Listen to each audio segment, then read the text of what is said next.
Boa noite. Polícia prende motorista que tentou invadir Palácio da Alvorada, em Brasília. Suspeito furou o bloqueio policial e teve o carro alvejado. E você vai ver também. Violência em São Paulo. Policial militar de folga é morto após troca de tiros com criminosos. Filha estava junto e também morreu.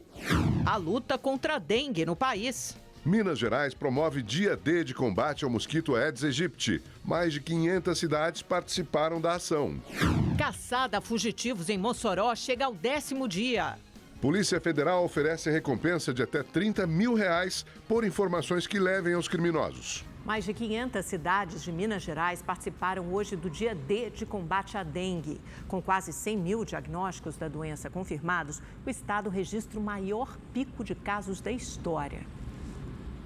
No bairro Veracruz, em Belo Horizonte, as ações de conscientização foram acompanhadas pelos secretários de saúde do estado e da capital mineira.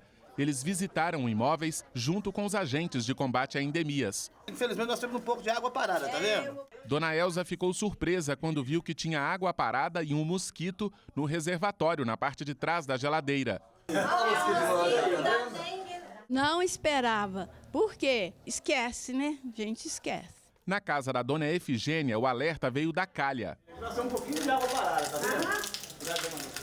Ainda falei com minha filha, eu vou mandar trocar essa cara porque ela não está legal. De acordo com o último levantamento feito aqui em Belo Horizonte, quase 90% dos focos do mosquito transmissor estão dentro das casas. Grande parte em pratinhos de plantas. Desde o começo do ano, 364 mil imóveis foram visitados. Infelizmente, para aqueles que não abrem os seus domicílios, a gente vai ter que tomar outras medidas, né, como notificação, multa, entradas forçadas, etc. A capital mineira tem mais de 6 mil casos de dengue confirmados neste ano e outros 24 mil suspeitos. 13 centros de saúde passaram a funcionar também nos finais de semana. É só assim, ampliando portas, que a gente vai desafogar as portas tradicionais e, consequentemente, diminuir o tempo de atendimento. Minas Gerais vive o maior pico de casos de dengue da história. Nesse ano, o número de confirmações da doença passa de 99 mil. 32 pessoas morreram, 286 mil notificações e 166 óbitos são investigados. Esse mosquito ele vem se demonstrando dia após dia a sua capacidade de se adaptar a ambientes diversos. Não é à toa que o mundo inteiro está tendo dengue. Hoje, a cidade de Sabará, na Grande BH, aplicou as primeiras doses da vacina contra a dengue em crianças de 10 e 11 anos.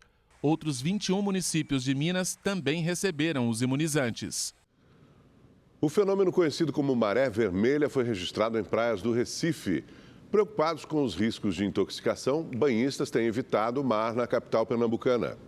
As amostras foram coletadas nesta semana na Praia de Boa Viagem, a mais movimentada do Recife, após banhistas relatarem uma coloração diferente do habitual no mar. Após os testes, a Agência Estadual do Meio Ambiente de Pernambuco identificou a presença da maré vermelha. O fenômeno ocorre com a decomposição de algas do alto mar trazidas à costa pelas correntezas. Essas algas, elas se alimentam de matéria orgânica decomposta, de lixo orgânico que é depositado e jogado em lagos, em rios e acabam desembocando nos mares.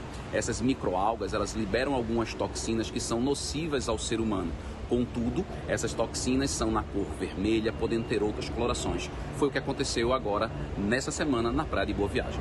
O contato com a maré vermelha pode gerar intoxicação, sendo prejudicial à saúde. A intoxicação geralmente causa enjoo, diarreia e irritação na pele.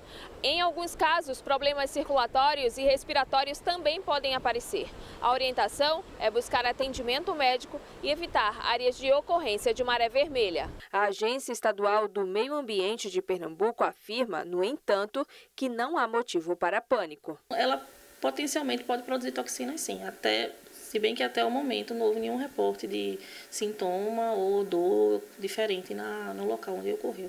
Mesmo assim, este casal de amigos que veio curtir a praia neste sábado foi cauteloso e deixou o banho de mar para a próxima. É melhor ficar tranquilo, aproveitando a vista daqui e sem correr perigo. É bom evitar, né? Evitar doença, já que está essa informação aí acontecendo isso, não tem para quem entrar, né? Em nota, a Secretaria de Saúde de Pernambuco informou que a orientação é evitar o banho de mar em locais com água de coloração e odor diferentes. E em casos de sintomas, a população deve procurar uma unidade de saúde. Não é proibido ir à praia, não é proibido usufruir desse lazer. Agora a gente recomenda que não tome banho onde ocorrer esse tipo de coloração. Os bombeiros encontraram o corpo da 9ª vítima da forte chuva que atingiu o Rio de Janeiro na última quarta-feira. A busca por desaparecidos foi encerrada.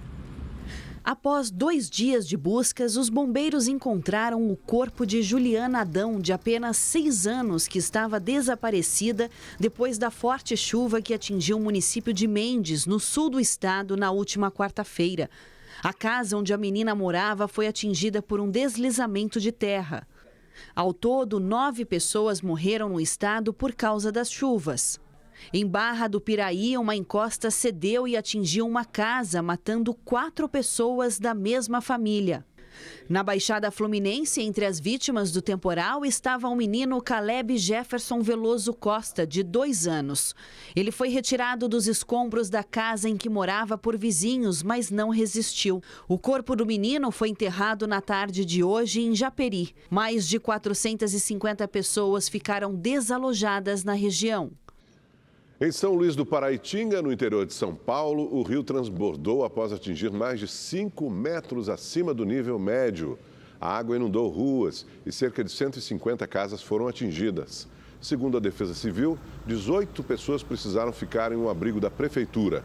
Nos últimos 4 dias, o volume de chuva registrado na região foi de 100 milímetros, o dobro previsto para todo o mês de fevereiro. Uma ventania destelhou imóveis, provocou queda de energia e interditou o trânsito em Aracaju, no Sergipe. Um dos locais atingidos foi o Mercado Central. Uma multidão saiu correndo para não ser atingida pela cobertura que se soltou com um vendaval. De acordo com a Defesa Civil, as rajadas atingiram 65 km/h. A Defesa Civil do Estado de São Paulo inaugurou hoje em Franco da Rocha, na Grande São Paulo, uma sirene de alertas para a prevenção de chuvas e eventos climáticos extremos. A ação acontece 2 anos depois de um desmoronamento que matou 18 pessoas na cidade. Esse é o som de alerta da sirene que foi instalada em Franco da Rocha. A Deusa mora há 16 anos aqui e se sente mais segura com a presença do equipamento. Com a sirene, a gente fica um pouco mais tranquilo porque tem aquele aviso. Então, assim que tocar, a gente já tem aquele para onde ir, né? Um seguimento para onde você vai. A sirene pode ser acionada remotamente pela Defesa Civil da cidade ou de forma manual. Hoje, moradores dessa região aprenderam como se proteger quando o sinal tocar. O seu João fez o teste.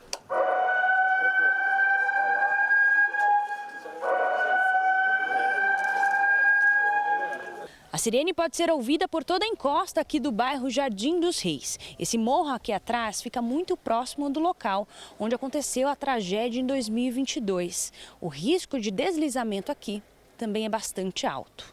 É importante destacar que nós temos 6 níveis de toque.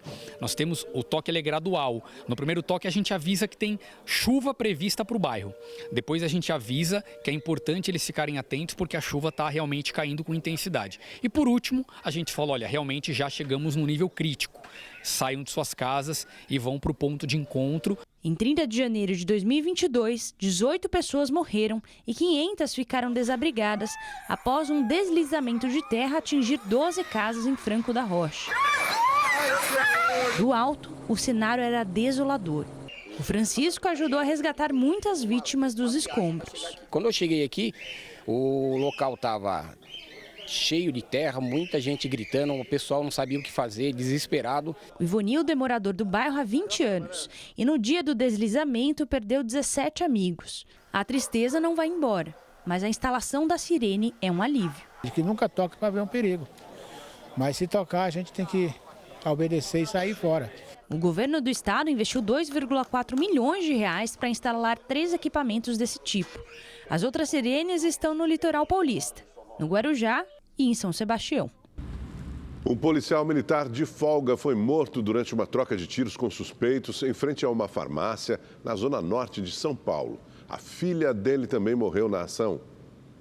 Imagens de uma câmera de segurança mostram um dos criminosos de capuz e máscara, passando por trás do carro onde está o policial Anderson de Oliveira Valentim.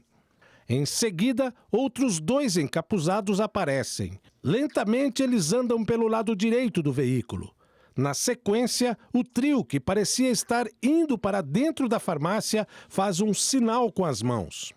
Neste momento, o PM pega a arma e aponta para os bandidos. Ao ver a arma, os homens parecem desistir de entrar no estabelecimento. Anderson sai do carro e atira contra eles. 2 saem correndo, enquanto o outro puxa uma arma e revida, atingindo o policial. A filha de Anderson, Alicia Perrone Valentim, de 19 anos, que estava dentro do carro, também é baleada e cai ao sair do veículo. Anderson ainda tenta perseguir os bandidos, mas cai na calçada. Pai e filha morreram no local. Já os criminosos conseguiram fugir em um carro cinza, que foi encontrado horas depois na região de Guarulhos, na Grande São Paulo. O casal e a filha participavam de uma cerimônia religiosa num terreiro de Umbanda, aqui bem perto da farmácia onde o crime aconteceu. Logo na saída, a filha se sentiu mal e aí eles decidiram parar nessa farmácia onde tudo aconteceu. Não é a primeira vez que a farmácia é alvo dos criminosos. Este morador conta que assaltos são frequentes na região. Olha, isso é uma coisa que está acontecendo constantemente. A região aqui é muito, assim, está faltando segurança. Isso já é direto, né? Principalmente nessa avenida aqui, que à noite tem muito estabelecimento aqui que trabalha até 24 horas. Você imagina, de madrugada aqui é uma facilidade tremenda, né? Por causa da violência, a farmácia fecha parcialmente depois da meia-noite. A partir deste horário, a loja fica trancada e os funcionários só liberam quem tem receita para comprar algum medicamento. Era o caso da esposa de Anderson, que estava dentro do estabelecimento. Já tem medo? A gente tem um pouco, né? Todo mundo tem, né? Porque você sai, você não sabe se você vai chegar em casa, né? Em nota, a rede de farmácias Drogazil lamentou a morte de Anderson e disse que está colaborando com as autoridades. O caso está sendo investigado no Departamento de Homicídios e de Proteção à Pessoa.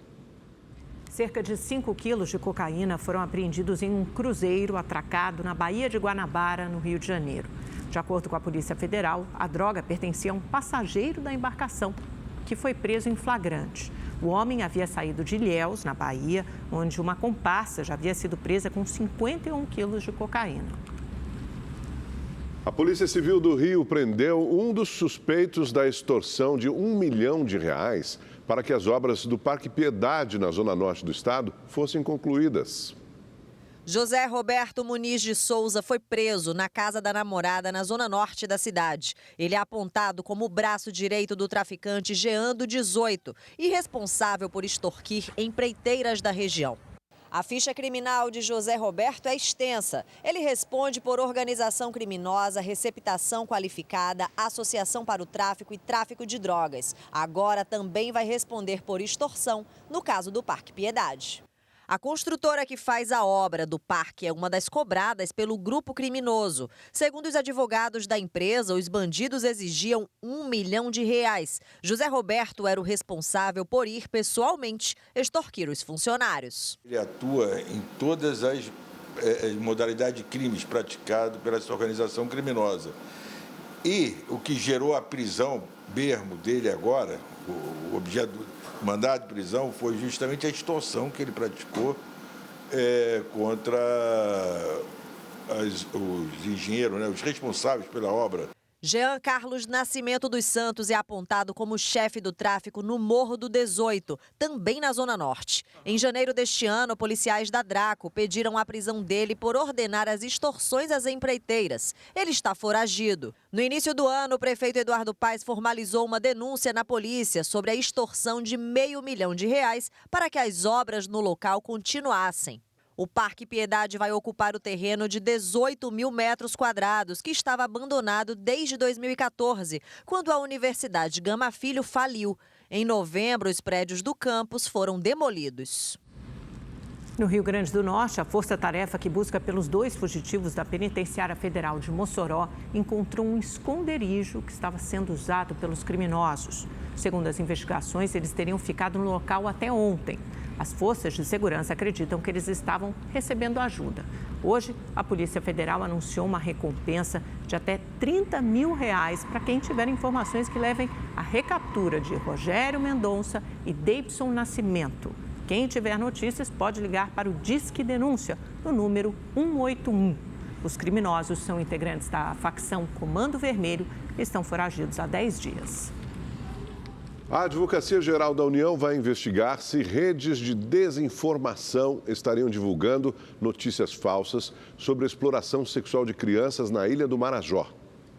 O anúncio foi feito pelo ministro da AGU, Jorge Messias. Pelas redes sociais, Messias disse que determinou a atuação imediata na identificação de redes de desinformação que criam desordem com divulgações sobre a Ilha de Marajó. E ainda que o governo federal está empenhado em apurar denúncias sérias para desarticular redes de tráfico humano e exploração sexual e infantil, mas defendeu proteger as crianças sem a propulsão de notícias falsas. O ministro dos Direitos Humanos, Silvio Almeida, também comentou o caso. Ele disse: não vamos permitir a difamação de uma região por oportunistas que se valem de um grave problema nacional, como o da proteção de crianças e adolescentes, para alavancar interesses políticos ou financeiros. O governador do Pará, Helder Barbalho, disse que é inaceitável que crianças sejam vítimas de exploração no Marajó ou em qualquer parte do Brasil e do mundo. Afirmou ainda que segue em contato com o governo federal e as prefeituras da região para construir políticas públicas e atacar este problema de forma estruturada. Na última semana, artistas e influenciadores publicaram imagens e informações sobre um suposto aumento da exploração sexual infantil na região. O Ministério dos Direitos Humanos e da Cidadania se pronunciou afirmando que enfatiza o compromisso em não associar imagens de vulnerabilidade socioeconômica ou do próprio modo de vida das populações do Marajó, em especial crianças e adolescentes, ao contexto de exploração sexual. Que a realidade de exploração sexual na região é preocupante e histórica, mas que não autoriza sua utilização de forma irresponsável e descontextualizada. O motorista que tentou invadir o Palácio da Alvorada, residência oficial da Presidência da República, prestou depoimento à Polícia Federal. O caso aconteceu nessa madrugada e o presidente Lula estava no palácio no momento. De acordo com a assessoria da presidência, o homem tentou furar o bloqueio que dá acesso ao palácio de carro. Ele não respeitou a ordem de parada e militares deram tiros de aviso. Os pneus do veículo foram furados por um dispositivo pontiagudo usado para impedir a passagem pelas barreiras na entrada da residência oficial. A PF fez uma perícia no local. Um drone foi usado nos trabalhos. O suspeito só foi identificado e detido à tarde, dentro da casa dele, próximo ao Palácio da Alvorada. O inquérito foi aberto para investigar a tentativa de invasão e a segurança no local foi reforçada. 2.000 policiais vão reforçar a segurança na região da Avenida Paulista, no ato convocado pelo ex-presidente Jair Bolsonaro para amanhã à tarde. Segundo a Secretaria de Segurança Pública, o esquema vai contar com a Força Tática, a ROCAM, o Batalhão de Choque, a Cavalaria, o Policiamento de Trânsito e o Comando de Aviação da Polícia Militar. Câmeras fixas e móveis e também drones vão ser usados para monitorar qualquer ocorrência. E nós ficamos por aqui, nos despedimos de você, desejando um ótimo domingo. Segunda-feira estaremos de volta a partir das 7h15 da noite. Boa noite. Boa noite e bom final de semana.